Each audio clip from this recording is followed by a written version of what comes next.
Gary, from what I have heard so far, where does CK come in this?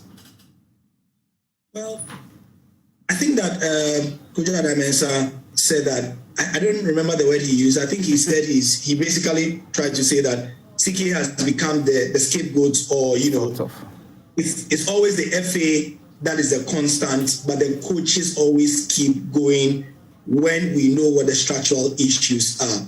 So CK comes in because he is unable to look at all these factors that have been eloquently put together by Mr. Tufo and Mr. Adamensa and withstand them, which is why, and I would jump the gun and come back.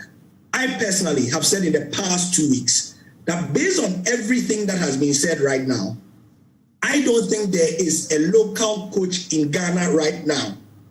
Please note, I'm not saying that we don't have a coach on this soil now who can tactically lead us to the Africa Cup of Nations to a fantastic performance or even qualify us to the World Cup.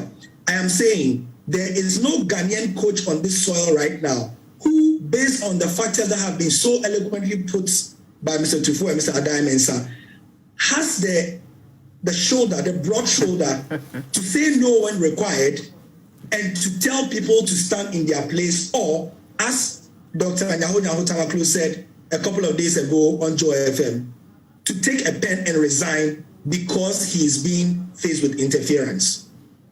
So that is where CK comes in. And that is why I asked, even though I knew that tactically he may not be such a bad coach, but because of all these factors that were not inuring, I mean, I'm talking about psychologically, the fact that even in the back room there is no uniformity.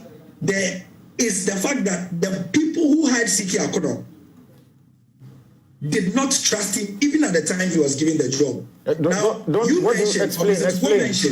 Explain. What do you mean by lack of uniformity at the back room and the employers don't trust the employee? What do you mean by that?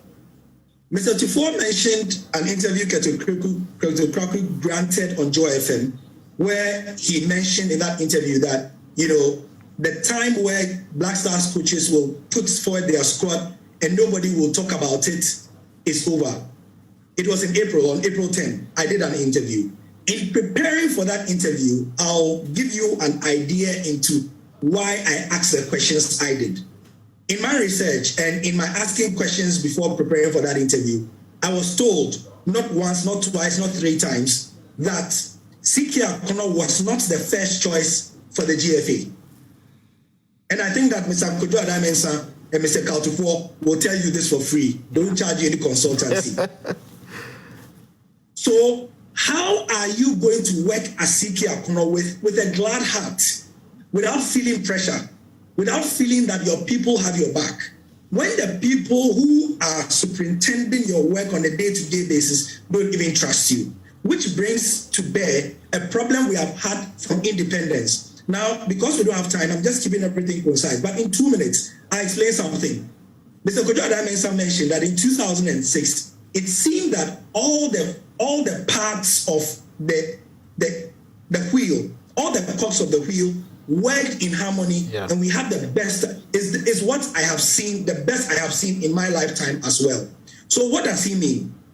The sports minister was Yaosafo Mapo at the time, I believe. Yes, it was.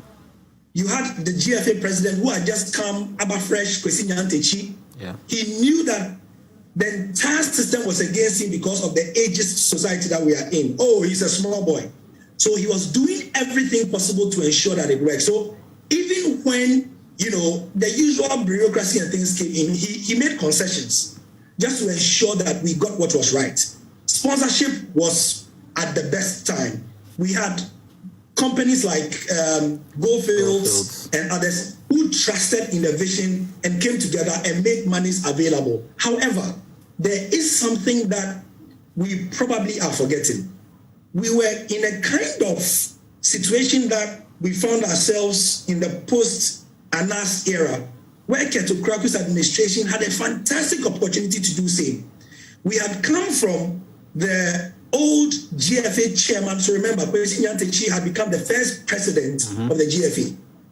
So it was a new time, it was a new era. There was a lot of there were a lot of people who were willing to give him the benefit of the doubt, including all the other stakeholders. In the same vein, Keto Kraku had a lot of goodwill even 1 year ago. But other things that will waste our time if we talked about came into play, and it has eroded that goodwill. In 2006, all these factions sang with one tune. Crucially, the fan base of the Black Stars, the people of Ghana, also bought into that new, Kwesi Nyantakyi has come fresh. Let's give him the benefit of the doubt. And so they gave him room to operate.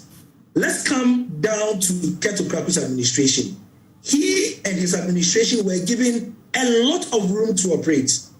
It was with deep regret that I have to say right now, and I was thinking about it this week, that the Keto Kraku administration have lost a fantastic opportunity. They've lost so much goodwill through factors that are mostly caused by themselves, but also exigent factors.